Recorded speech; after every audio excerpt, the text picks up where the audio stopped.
Ciao a tutti amici di Cook, oggi prepariamo insieme un dolce sofficissimo, buonissimo, al limone che piace generalmente a tutti, adatto sia per la colazione che per la merenda. Si tratta di una ciambella al limone.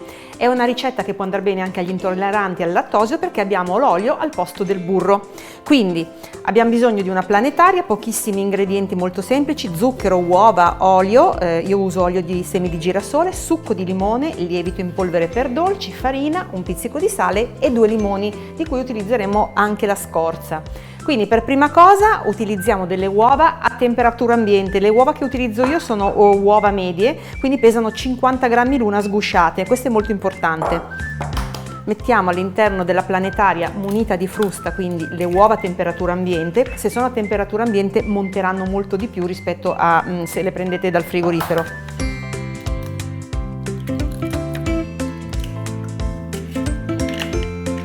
Ora che abbiamo messo le uova a temperatura ambiente, vado ad unire anche tutto lo zucchero semolato e poi faccio sbattere il composto per almeno 5-10 minuti.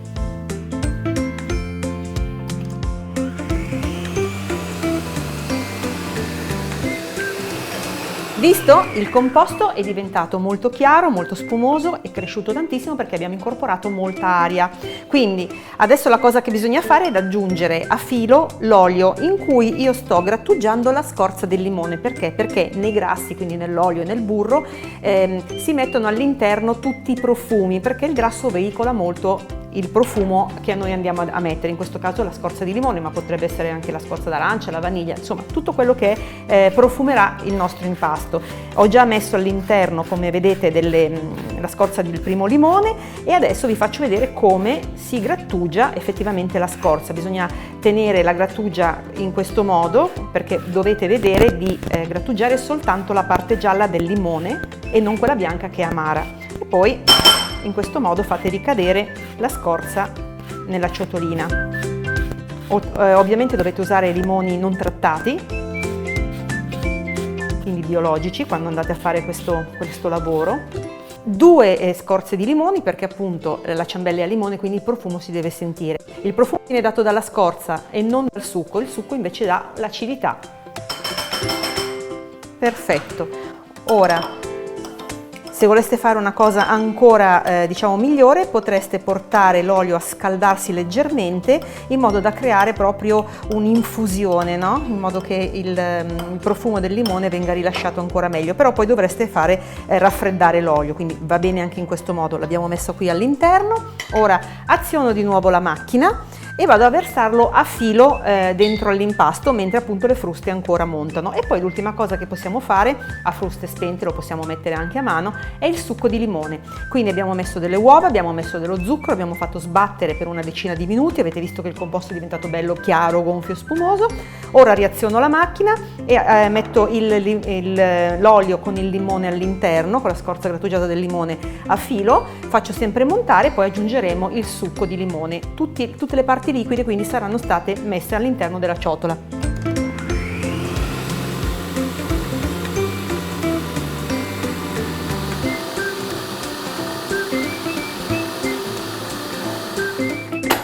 Ora possiamo continuare a mano. Qui abbiamo il nostro composto che, come vedete, è rimasto comunque denso anche con l'aggiunta dell'olio. È profumatissimo perché ovviamente ci sono dentro le scorze di 2 limoni. Adesso vado ad aggiungere il succo. È una ciambella freschissima che può essere utilizzata sia d'estate che d'inverno. E ora che ho inserito anche il succo di limone, passiamo alle parti secche, ovvero la farina e il lievito. Allora, innanzitutto mettiamo anche un pizzichino di sale, perché nei dolci il pizzico di sale è molto importante proprio per aumentare la percezione del dolce. E poi, come vi dicevo, lievito in polvere per dolci, questo è quello vanigliato, lo vado a mettere dentro la farina e poi andiamo a setacciare tutte e 2 all'interno della ciotola. Quindi un setaccio, vi conviene sempre prendere un setaccio che non abbia le maglie troppo fini, altrimenti ci impiegherete veramente troppo. E andiamo a setacciare un po' alla volta farina e lievito all'interno degli altri ingredienti liquidi che abbiamo messo tutti per primi. È molto importante setacciare sia la farina che il lievito, innanzitutto perché togliamo tutti gli eventuali grumetti presenti all'interno, soprattutto il lievito che assorbe molto l'umidità, spesso e volentieri forma proprio dei grumetti abbastanza consistenti che solo con il setaccio si possono eliminare.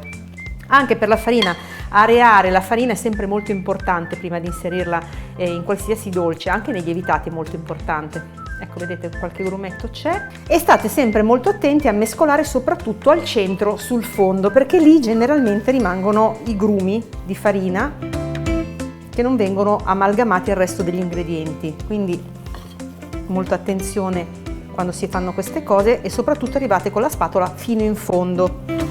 Quando vediamo che il composto è pronto, adesso vi faccio vedere la consistenza è questa, quindi vedete, prendiamo la nostra tortiera, in questo caso andiamo a fare una ciambella, quindi questa è la tortiera che io ho scelto, ha un diametro di 23 cm e potrei imburrarla o infarinarla, ma siccome come vedete è molto articolato all'interno il ghirigoro che la compone, io cosa prendo? Lo staccante che è a base vegetale, è molto pratico perché viene spruzzato su tutta la superficie e aderisce anche nelle pieghe. Quindi vado a mettere il composto all'interno della ciambella. Quindi adesso vado a infornarla in forno statico preriscaldato a 175 gradi per circa 40 minuti.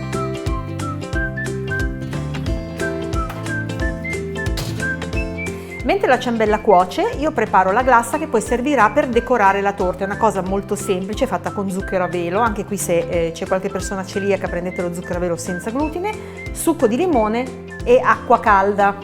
Allora, iniziamo a mettere nello zucchero a velo il succo di limone, così avremo il gusto del limone anche sulla glassa.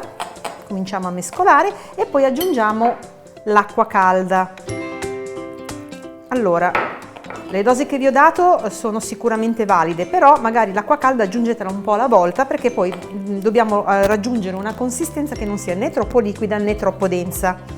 Quindi in base anche allo zucchero a velo che andate a comprare ci possono essere delle leggere differenze. Questa ovviamente come vedete è troppo densa, quindi ne aggiungiamo ancora un goccino. Poca alla volta, come vi dicevo, perché allora se ne aggiungete troppa la glassa diventerà troppo liquida, quindi però niente paura, potete aggiungere un po' di zucchero a velo. Invece nel caso contrario, se è troppo densa, aggiungiamo un pochino di acqua calda alla volta fino ad arrivare alla consistenza giusta. Poi una volta che è pronta la glassa la potete tenere dentro ad una ciotolina, magari coprirla a contatto, quindi con la pellicola. Quindi la pellicola deve stare a contatto con la glassa in modo che non si asciughi, perché la glassa tende ad asciugarsi velocissimamente. Ecco, abbiamo ottenuto la consistenza giusta, che non è né troppo liquida, come potete vedere, né troppo densa. Eccola qua. E ora attendiamo che la ciambella termini la cottura. È il momento di ricoprire con la glassa al limone.